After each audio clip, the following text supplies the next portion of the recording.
dia! Estamos começando mais um programa Conhecendo o Seu Direito aqui na TV Cidade, canal 28.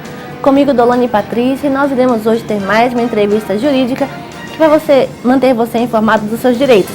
E nós iremos continuar hoje com o tema acidente de trabalho na nossa matéria Medicina do Trabalho. Para falar sobre o assunto, nós trouxemos a especialista em Medicina do Trabalho, a doutora Marlene de Andrade, ela que é médica, e irá conversar conosco sobre questões relacionadas ao acidente de trabalho, aposentadoria por invalidez, auxílio-doença, dentre outras coisas importantes também, como a importância da perícia. Nós iremos ter o prazer de, durante todo esse programa de hoje, falar sobre esse assunto que é muito importante para o trabalhador. E você pode acompanhar essa entrevista através da nossa página do YouTube, Dolane Patrícia RR, também hashtag Dolane Patrícia nas redes sociais. Nós iremos para um breve intervalo comercial e daqui a pouco estaremos de volta.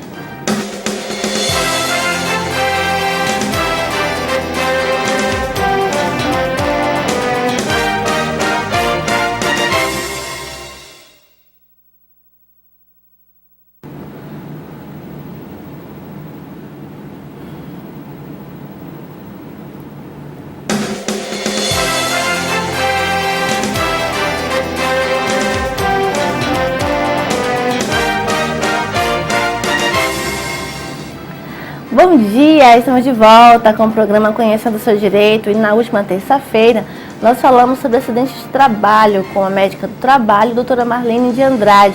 E hoje nós iremos dar continuidade ao assunto falando também de questões relacionadas à perícia, aposentadoria por invalidez, acidentes de trabalho e também com relação ao auxílio-doença. Nós iremos conversar com a Marlene de Andrade. Bom dia, doutora Marlene. Bom dia. Continuando a nossa conversa relacionada ao acidente de trabalho ainda, muitas pessoas querem saber qual a relação que existe entre o acidente de trabalho e a questão da aposentadoria por invalidez e até o auxílio-doença também.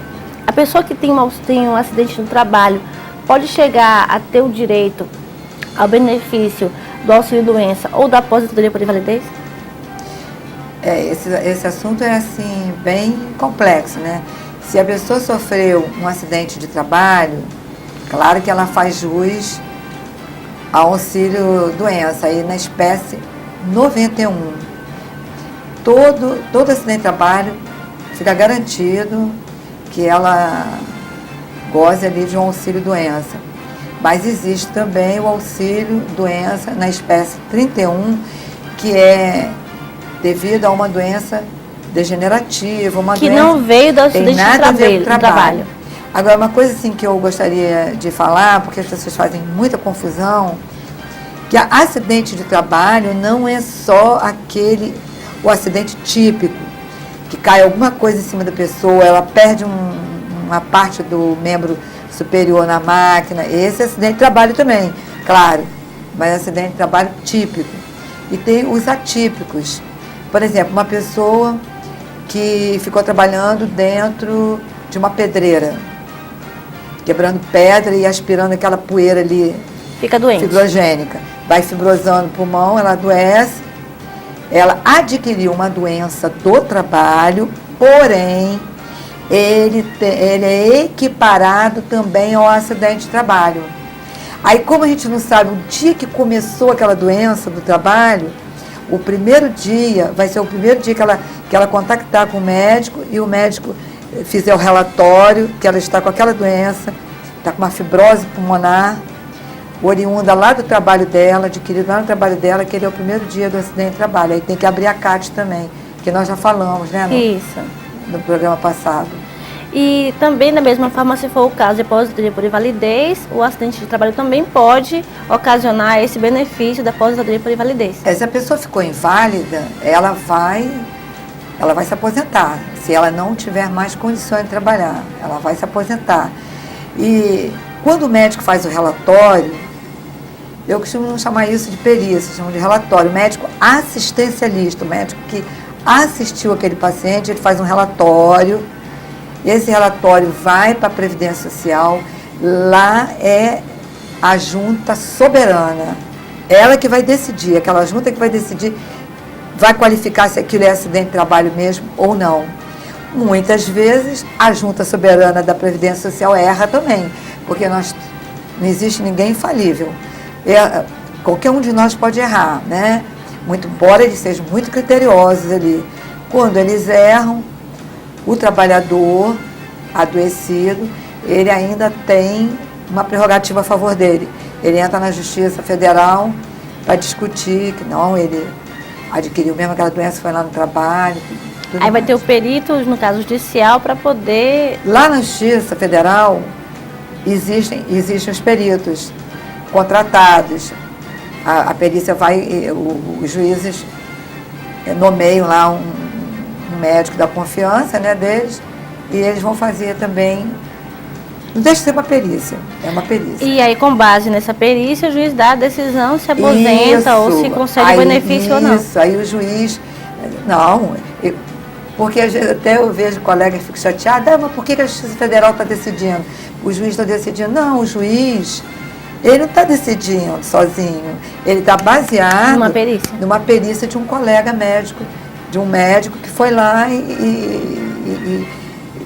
porque assim, a medicina também, doutora, ela é muito subjetiva. Medicina não é matemática. 2 e 2 são 4 aqui no Japão. Exata. Não é matéria exatamente, não é uma ciência exata. Então, o médico tem uma visão, o outro já tem outra. É impressionante. Mas tem coisas que são muito gritantes, né, doutora? Tem coisas que são muito gritantes que não dá para errar. Questionar. Perder um braço lá na máquina, isso aí não tem como questionar. Aí tem provas, né? Acidente de trânsito, até eu aconselho que sempre façam um BO. Né? Em qualquer situação, né? Toda aquela... vem a polícia, não é isso? Isso? A polícia também faz a perícia, porque senão pode dizer, não foi trajeto. Foi quando estava indo... Para comprovar que foi um acidente de trabalho no trajeto, casa-trabalho. O trajeto também é acidente de trabalho. E a senhora atípico, falou... né? Isso. E a senhora falou da questão de um relatório que o médico faz. Existe diferença entre o relatório e o laudo? Boa pergunta. Pois é, porque o médico assistencialista, até queria fazer outra ressalva aqui, médico do trabalho não é assistencialista. Médico do trabalho ele é prevencionista, ele vai para dentro de uma empresa fazer as prevenções, trabalhar com as prevenções. Porque, por exemplo, eu me sinto muito arrasada de ter que passar uma medicação para verminose. Então é sinal que está tomando água que não é potável, não é água saudável, né? Então a gente vai trabalhar antes de acontecer a verminose. Já o médico assistencialista, ele trabalha diretamente interligado à doença, né? Esse médico assistencialista, o que ele faz? Ele atendeu o paciente, aí é um paciente que ele atende. Nós médicos de trabalho não temos paciente, nós temos clientes. É interessante é sutil, mas é importante isso, saber, né? Então, o médico assistencialista, ele tem lá o seu paciente. Aí ele constatou que aquela doença foi adquirida no trabalho, porque ele tem noção, ele mesmo no sendo médico de trabalho, o médico assistencialista, que é um generalista, né? Ou seja, até que seja um ortopedista, ele tem noção, não, isso aí foi lá no trabalho que ele adquiriu. Ele faz um relatório bem feitinho, não é aquela coisa de pegar uma receita, papel de receita, escreve com uma letra, desculpa meus colegas, mas uma letra ilegível, que deixa o médico de trabalho depois doidinho, sem entender direito, né? Então aí ele faz aquele relatório e dá entrada no INSS, no 16º dia, porque os primeiros 15 dias é por conta da empresa. A empresa dá uma licença médica de até 15 dias. No 16º já é a Previdência, se a Junta Soberana entender que aquela doença é do trabalho mesmo, né? Aí ela vai dar a espécie B91. Acho que nem estão usando mais essa palavra B, é a espécie 91. Se entender que aquela doença é adquirida de uma forma degenerativa do próprio organismo, ela vai dar o auxílio-doença na espécie 31. Não sei se dá para entender, porque é tanto detalhezinho, né? Mas é importante que o telespectador saiba que, no caso do acidente de trabalho, ele pode ser adquirido através de uma doença adquirida lá e pode ter direito ao benefício do auxílio doença ou até mesmo da aposentadoria por invalidez. E ficou claro também, como a senhora falou, que caso o INSS venha negar, ele pode entrar com processo, né, no caso na Justiça Federal, para poder lá na Justiça Federal verificar junto ao juiz se realmente teria direito a esse benefício ou não. E aí eu gostaria de fazer uma pergunta, a gente já vai acabar o primeiro bloco, mas muitas pessoas perguntam se o fisioterapeuta ele pode fazer uma perícia médica numa situação assim como essa. É possível? Pois é, e vão dizer que eu estou querendo puxar a brasa para a sardinha da medicina, né? Mas não pode não. O fisioterapeuta até estava fazendo, mas já tem aí resoluções do Conselho Federal e tudo. O fisioterapeuta não pode fazer perícia médica, porque se a perícia é médica, só o médico pode fazer. É um ato médico, É um ato médico, que tem até a lei, no caso. Nós queremos, daqui a pouquinho, no próximo bloco, falar um pouquinho sobre a questão das pessoas que simulam uma doença para adquirir os benefícios da Previdência Social. Iremos falar também de mais alguns direitos que o trabalhador tem, aquele que adquiriu alguma doença no trabalho, quais os direitos que você possui. No próximo bloco, nós estaremos de volta com essas e outras perguntas para a doutora Marlene de Andrade, médica especialista em medicina do trabalho. Daqui a pouco estaremos de volta.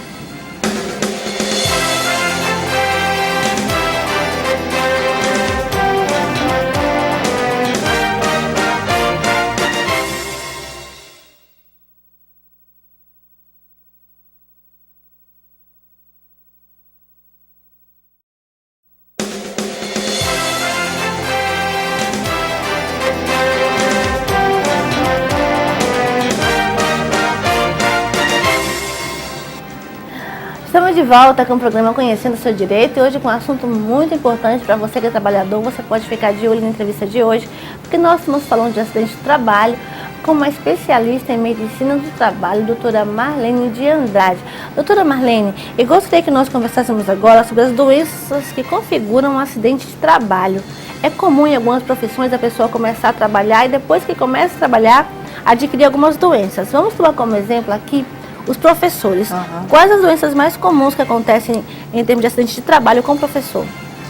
O professor, ele pode adoecer, ele pode adquirir depressão crônica, a rouquidão também, né? E as varizes de membros inferiores. Mas aí até alguém ia dizer assim, mas varize, a pessoa já tem uma propensão, ela tem uma propensão. Mas hoje existe um instituto chamado Instituto da Concausalidade.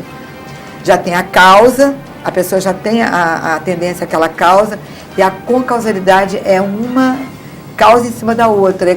É como se aquilo fosse um gatilho, entendeu? Para abrir um quadro que ele já tinha uma tendência. Entendi. Mas aí é PT Saudações também, ficou com varizes, entra na justiça e ganha. Você que é professor está com varizes. Não, mas pelo amor de Deus, também não é assim. Agora, realmente por isso é que os empregadores têm que ter todo um cuidado. Da prevenção. Tem que ter, exatamente, fazer... Ele vai ficar em pé o tempo todo, deve sentar, né, fazer movimentos diferentes para não ficar em pé o tempo todo. Agora também, o professor vai de salto alto, tudo isso também aí tem que ver o que ela fez, para contribuir com essa doença. Não é só o empregador também, que vai... Tudo a tendência é culpar o empregador, né? Agora, rouquidão, gente, o governo está enfrentando problemas seríssimos com essa categoria de professores por causa da rouquidão. E ele poderia resolver isso de uma maneira tão econômica, né? Um microfone dentro da sala de aula. Mais barato. Aí tem o agrava também a questão do conforto térmico, que é muito deficiente. A pessoa já fica estressada, o professor começa a gritar mais ainda, já está com calor. Alunos, por exemplo, de primeira a quarta série, primeira a quinta série, né? São alunos, às vezes, mais difíceis de lidar. Adolescente também, né? Que o pessoal até chama de aborrecente. Eu acho que vai melhorar um pouco lá na universidade. Então, eu não sei por que o governo pensa nisso, de melhorar as condições de trabalho, para não ter que pagar Depois, indenizações altíssimas ao professor que diz que adoeceu lá dentro. Verdade. Mas é muito característico. Depressão, doença... de rouquidão. A disfonia, né, que é a rouquidão, e as varizes de membros inferiores. Interessante. Com relação... Até suicídio, viu? É muito comum em professor. É alta assim, a E incidência. pode configurar advinda de acidente de trabalho. Porque entra numa depressão... Uma conduta advinda, no caso. Tão profunda que o indivíduo prefere até tirar a vida dele. Nossa. Não é só no Brasil não, tá? No mundo. No mundo inteiro isso já está mais do que configurado. E vamos falar um pouquinho agora das doenças mais comuns ao trabalhador que trabalha com digitação, ao digitador, no caso. Pois é, isso nos anos 80, 70 para 80 foi um boom, né? Porque as pessoas, de tanto que digitava, a gente chama isso de LER-DORT, lesão por esforço repetitivo, DORT é distúrbio osteoarticular. Então, de tanto que ele digitava, realmente faz uma lesão aqui no punho, do nervo, né, medial, que passa aqui. Aí começaram a entrar na justiça, ganhando e se aposentando, porque realmente, se ficar digitando o dia todo, 5.000 caracteres por hora, vai realmente acontecer isso. Mas os banqueiros não são bobos, começaram também a ver o que eles podiam fazer, né? Então, hoje existe uma legislação que protege os digitadores em geral, né? Só os bancários. Eles só trabalham 6 horas por dia, pelo menos teoricamente, né? 6 horas por dia, e a cada hora trabalhada descansa 10 minutos. Para evitar a doença. Para poder evitar a LER-DORT, né? Mas tem LER-DORT, sim, em outras profissões. Sempre que tem trabalho repetitivo, no caso, né? Exatamente, uma tricoteira que tricota o dia todo, uma bordadeira, uma costureira, que é mais uma comum. profissional de padaria que fica ali, mas hoje também já tem as batedeiras, né?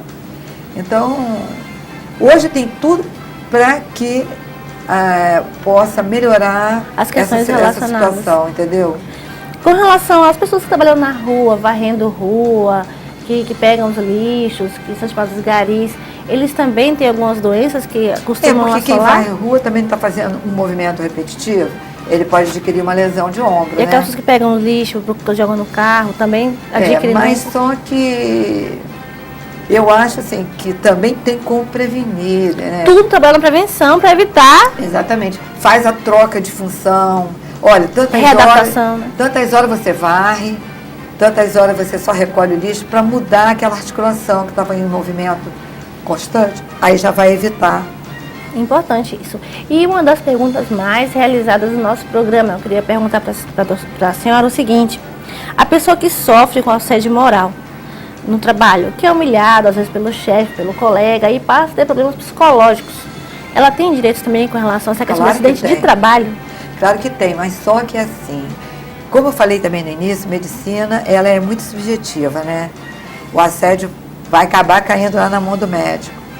Como é que a gente vai provar que aquela pessoa foi assediada moralmente? O assédio moral é só no trabalho mesmo, né?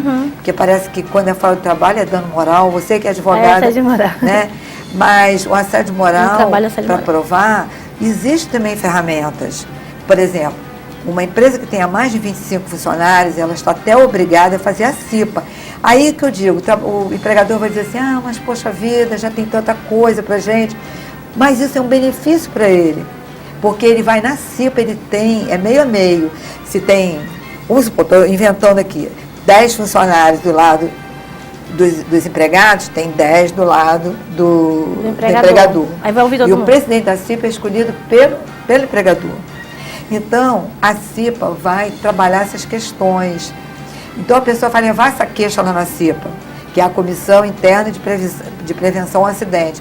Ela vai levar essa queixa, olha, eu estou sendo assediada moralmente aqui dentro, tal. Aí vai ter que ter testemunhas, entendeu? Mas vai caracterizar... configura acidente de trabalho se der problemas psicológicos. Ela vai adquirir uma doença do trabalho, aí como eu disse também no início, toda doença do trabalho tem que se caracteriza em acidente do trabalho. Aí tem toda a legislação própria. E eu queria perguntar uma coisa importante também. Com relação à simulação, existem pessoas que simulam uma doença Nossa. ou uma doença que dizem ter adquirido no trabalho, quando na verdade isso não aconteceu, a doença não existe? Nossa, mas tem demais, doutora. É mesmo? É demais. A simulação é uma barbárie, entendeu? Trabalhadores que querem se aposentar, aí simulam uma doença, ou então ele até tem a doença, mas ele pode melhorar. Sabe o que ele faz? Ele não toma medicação para não melhorar, para poder se aposentar. Quer dizer, atrapalhando a própria vida dele, prejudicando a própria vida dele, ele prefere não tomar medicação. E os médicos, em geral, eles ficam naquele receio, entendeu? Eu noto muito isso. O médico, ele... tem uns médicos, claro, toda profissão tem médico perverso, tem profissional perverso. Mas eu noto, não estou querendo puxar a brasa minha sardinha, que médico ele tem assim ele faz uma empatia, entendeu? Ele entra no lugar do outro. Então, aí lá no pronto-socorro, ele acredita logo de cara, entendeu? Acontece que muito realmente isso, está doente. que está doente, aí ele já abre logo uma CAT, que é a comunicação de acidente de trabalho. Ai, meu Deus, isso vai dar um problema lá na frente para o empregador, porque aí a junta médica, a nobre junta médica lá da Previdência, acaba acatando aquele relatório, entendeu? Porque também fica assim na dúvida, será? Aí tem um documento médico, não vai questionar. Pois é, então aí eu acho que, claro, que o exame clínico, o exame médico, ele dá aí uma margem de mais de 80% de probabilidade de fechar o diagnóstico. O exame clínico, ele é importantíssimo.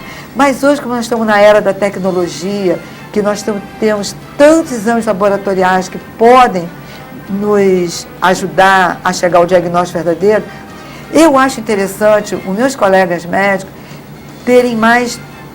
ficarem mais preocupados com essa questão de abrir uma CAT e não ser doença do trabalho, porque depois o empregador ele tem como contratar um médico do trabalho que tem como descobrir, porque olha só, o simulador ele deixa rastro. É como se fosse uma mentira, né? É uma mentira, ele deixa rastro, porque se eu for contar aqui na minha experiência, a gente vai precisar do dia todo, mas são interessantíssimos os rastros que eles deixam. E a gente, como já está mais aguçado, já está mais na área ali há muito tempo, a gente acaba descobrindo. E aí, como eu sou a médica da empresa, por exemplo, eu vou levar para o meu parceiro, né, que ele não deixa de ser meu parceiro, não é meu patrão, mas olha, isso aqui é uma simulação. Aí ele vai contratar um advogado para mudar a espécie de 91 para 31. Está doente mesmo. Às vezes nem está doente. Ele vai... Você acredita que na internet, doutora, a internet ensina como simular até um estado... Como enganar? Olha, você quer simular um resfriado? Faça isso, vá para o sol. Eu nem vou falar aqui, porque para simular uma febre use um rinossoro. É importante que as pessoas não façam a simulação, porque pode prejudicar aquele que realmente está doente, que adquiriu realmente a doença no trabalho. Aí vem aquela questão do critério ficar cada dia mais rigoroso para poder descobrir se a pessoa está falando a verdade ou não, né? Porque, gente, a mentira não vai levar a nada, não é verdade? E agora, uma coisa que eu fico impressionada, eu sou perita judicial, nomeada várias vezes, já há 9 anos já que eu venho sendo nomeada lá pela Justiça do Trabalho, né? Mas é uma coisa que eu fico assim, impressionada de ver como cada vez mais aumenta o número de pessoas simulando doenças, né? Principalmente, doutora, as doenças muscular, que está com dor na coluna, que está com isso, que está com aquilo, e às vezes é uma doença degenerativa, tem nada a ver com o trabalho, e ele ali simulando. E teria direito da mesma forma, no caso de um auxílio-doença, ou aposentadoria por invalidez, mas não advindo do acidente de trabalho, não é isso? Não, acidente de trabalho, porque isso vai onerar a empresa, entende? Aí o que o juiz faz? Que você, doutora, não me fez essa pergunta, o que o juiz faz? Ele nomeia um perito, no caso, eu tenho sido nomeada, né? Porque o juiz ele não é obrigado a conhecer medicina, entendeu? Ele até tem uma noção, aí ele se respalda naquele... Agora, uma outra coisa também, antes de terminar, que eu gostaria de também explicar para os empregadores, é que eles também têm o direito de nomear um auxiliar técnico, no caso um médico do trabalho ou qualquer um outro médico. Mas é interessante, em algumas doenças, ser o médico do trabalho mesmo, para acompanhar o perito nomeado pelo juiz, pelo juízo. Muito importante. Doutora Marlene, nós queremos agradecer muito a participação da senhora, de explicar os direitos do trabalhador, do empregador também. Muito obrigada pela sua participação em nosso programa. É muito importante sempre o trabalhador e as pessoas em geral conhecerem os seus direitos. Muito obrigada por ter vindo e esclarecido as nossas dúvidas.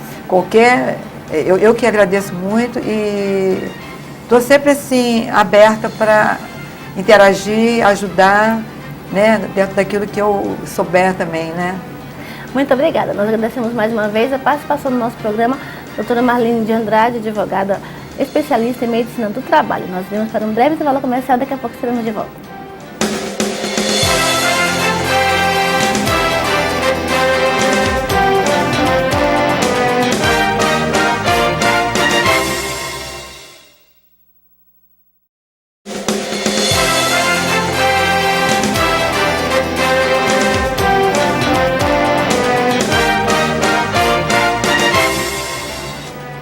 Estamos de volta com o programa Conhecendo o Seu Direito, hoje com mais uma entrevista jurídica que você pode acompanhar na minha página Dolane Patrícia RR no YouTube, também nas redes sociais pelo hashtag Dolane Patrícia. Nós queremos também agradecer aos nossos patrocinadores, agradecer a Uniclass Educacional. A Uniclass Educacional, ele é uma escola que dá pós-graduação para direito, para a área de educação, e fica no Shopping Garden. Você estuda e depois ainda dá um passeio pelo shopping. Você não pode deixar de conhecer a Uniclass Educacional no Shopping Garden, no Caçari, e ali procurar sua pós-graduação e também cursinho para o concurso do TRE. Tudo isso na Uniclass Educacional no Shopping Garden. Queremos também agradecer a Loja Bonita. A Loja Bonita nos veste a cada terça e quinta aqui no nosso programa, Conhecendo o Seu Direito, com vestidos belíssimos, muito bom gosto. Mas lá não tem apenas vestidos, tem looks especiais belíssimos, calças, shorts, saias. Para todas as ocasiões, a Loja Bonita tem roupa para você.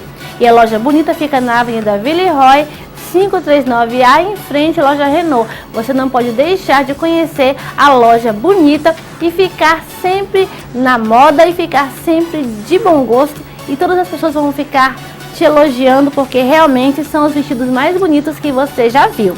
Queremos também agradecer a Tizuca Calçados pelos calçados que estão nos fornecendo a cada terça e quinta nos nossos programas. A Tizuca Calçados fica na Avenida Ataíde Teire e lá você poderá verificar os maravilhosos calçados que a Patrícia Passos tem para você. Você não pode deixar de conhecer a Tizuca Calçados na Avenida Ataíde Teire. Agradecendo também a você que nos acompanhou durante mais um programa e dizendo que no próximo programa teremos mais uma entrevista especial. Nós iremos trazer a você informações importantes, por isso eu convido você a estar conosco.